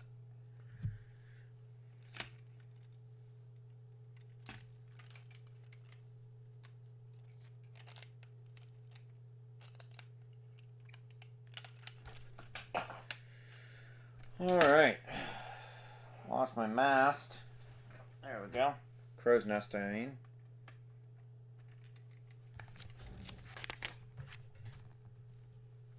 Okay. So...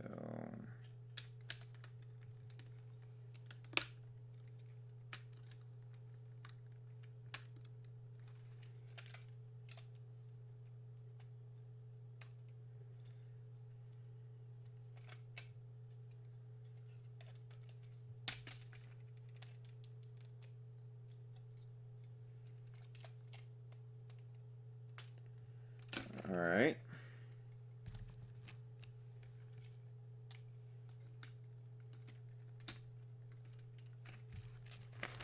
Oh, are we starting to piece it all together now? I think we are. Okay. All right. Cool. All right. So we want this one and a little star piece.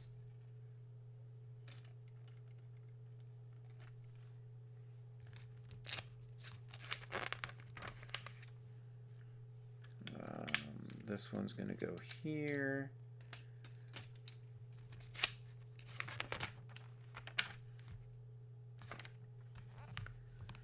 Oh, okay. We need the big ship thing. All right. Oh, okay. So they do piece together, but where's the fish guy coming?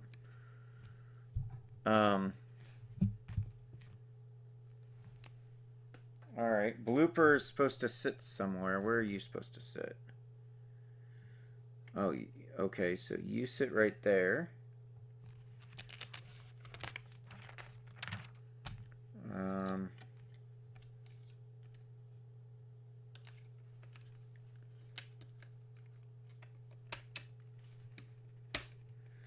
Okay. All right. And Bertha, Big Bertha. Just remembered the name, Big Bertha. All right, Big Bertha is supposed to be up here.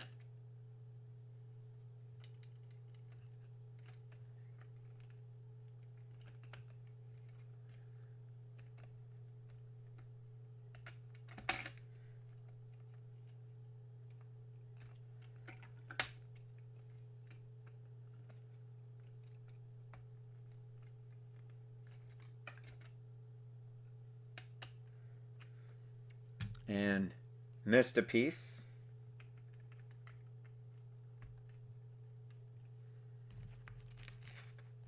Oh, okay. So he just sits off to the side, and that's it.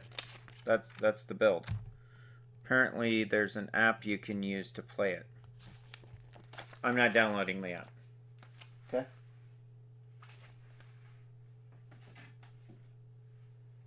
We do have extra pieces. Let's look at this build recap. All right. Oh my, we have a lot of extra pieces. Whew. Lego, what are you doing? Let's first look at our extra pieces. We've got 2. They're all small pieces. These star pieces are pretty neat. 4, 6, 8, 10, 12. Makes 11 actually. 11, 12, 13, 14, 15, 16, 18, 20, 22 extra pieces. Yeah, 22 little extra pieces. However, nice thing about these extra pieces is these leaf pieces And the flower pieces, I will probably use. I not probably. I guarantee I will use in one of my mocks. So put them off to the side there. Make sure they don't roll away. All right, so let's talk about this for the next 5 minutes or so. This build. Dorrie's Sunken Shipwreck Adventure. It's 500 pieces, exactly 500 pieces. It's in their Super Mario line for Lego. Building it for the last 2 hours. It's a 2-hour build. If you can build it for less time than that if you want, but it's not what I expected. I was expecting some grand, cohesive build. I'm not sure what to do with it. Maybe that's because this is an expansion pack. Maybe I need to get, one of the other core packs that have, a playable character like Mario. But Dorrie is pretty cool. I like Dorrie. I like Blooper. Big Bertha. The Cheep, I think that's what these are called, are pretty neat. So I do like that. There are features I like about it. Some of the play features are pretty neat. I like some of the movement. See, I do like that. That's pretty neat. How they move. I don't know. What would I say about this build? Yeah, I would say overall just not what I expected. I think there's a missed opportunity right there, since we have the extra piece anyway. Just not what I expected. It's not bad build. Maybe if I had one of the other core builds, like Mario, I'd understand it more. I'm not sure the play aspect of the build.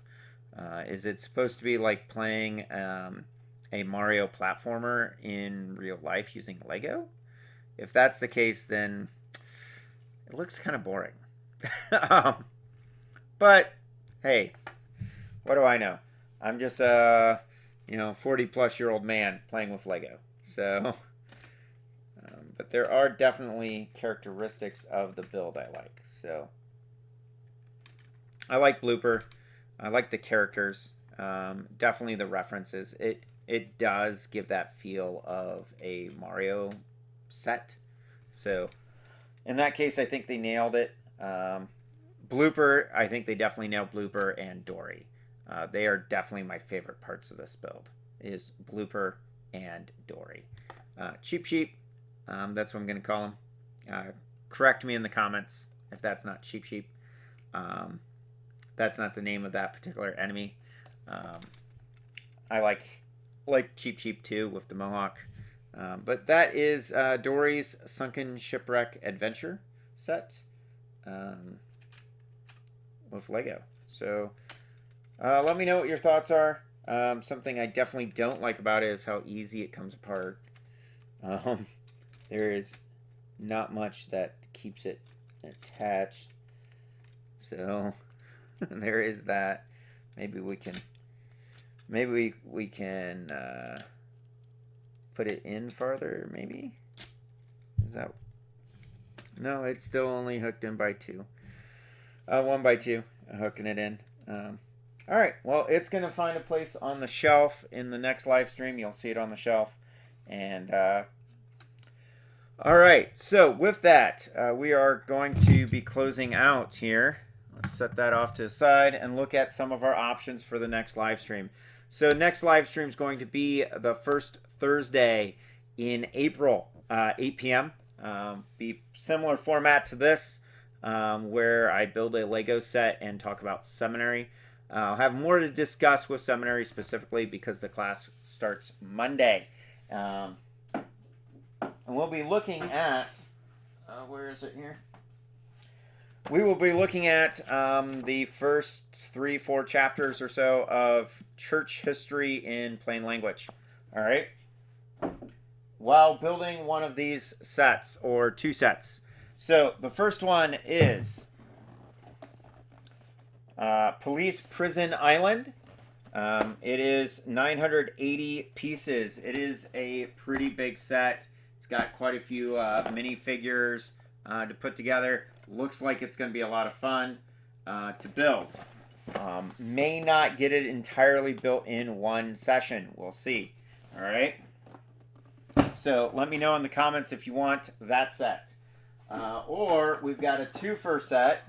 We've got this one from the City Space Line, which is the Spaceship and Asteroid Discovery. That one looks pretty fun. I've done a couple other spaceship models. And would also be building the police car, which is 94 pieces. So that's a twofer. We've got the Lego Creator 3-in-1 retro camera with the television or the video camera, the handheld camcorder. So since I've already built the camera right there, it is a really nice build, by the way. If you have thought about getting this particular set, this is a super cool build. It was so much fun. So if I'm doing this one, you need to let me know which one you want, the TV or the camcorder. All right. And then we have the mini Disney Palace of Agrabah. I'm not sure how tall this one's going to be, but it's 506 pieces. So 6 more pieces than Dorrie's Sunken Shipwreck adventure. But I'm leaning kind of towards the palace. I'm not going to lie. This one looks pretty fun. Or the prison island. But if you want to see the other ones, let me know. Eventually, we will be building them all. So, leading up to those mock builds I'm currently designing. Thank you. With that, we're going to be closing out of the live stream. It's been over 2 hours. The plan was to go about 2 hours on the stream, finish that build. So thank you so much for building for the kingdom one brick at a time with me. I'm Timothy Holt with 90 and Out. You can check us out on YouTube. We have podcasts every week here on Rumble and on YouTube. Building Words in Red, Jesus Speaks, where we look at what Jesus actually is recorded saying in the 4 biographies. See, I just moved that over here and it already fell off. Just saying, a 1x2 connection is not a very strong connection, Lego. Back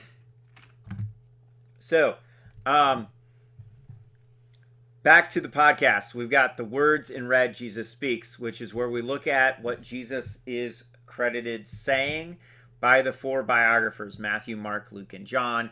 It's a fun series. You can check that playlist out, and new episodes come out every other week. The opposite week, we have the What is the Bible podcast, where I do Bible reviews, printing reviews, as well as look at what actually is this collection we call the Christian Bible. More specifically, the Protestant Bible. Catholics and Eastern Orthodox, as well as some other groups, have more books in their collection. But as far as I know, all Christian groups, excuse me, recognize the 66 Protestant Bible, 66 book canon from Genesis to Revelation. It's just certain groups like the Eastern Orthodox and Catholics have more books included, known as deuterocanonical or apocryphal, depending on your terminology. Okay, so we look at the actual composition, collection, history, publication in that podcast. It's a lot of fun as well. I enjoy that. So I'd love to see you on that. Now, if you're looking for daily infusion of 90 and Out, on YouTube, we have daily shorts going through the 1-year chronological Bible by Tyndale Publishing in the New Living Translation, as well as over on our Facebook page. Facebook at 90 and Out. So, you'll get current ones on Facebook. You'll get repeats on YouTube. So check us out on those social media sites. And as always, when it comes to Scripture, I don't want you to take my word for any of it. I want you to pick it up and read it for yourself. The best Bible translation is the one you read. With that, may the Lord bless you and keep you. May his face shine upon you and give you peace. This is Timothy Holt with 90 and Out, and we're out.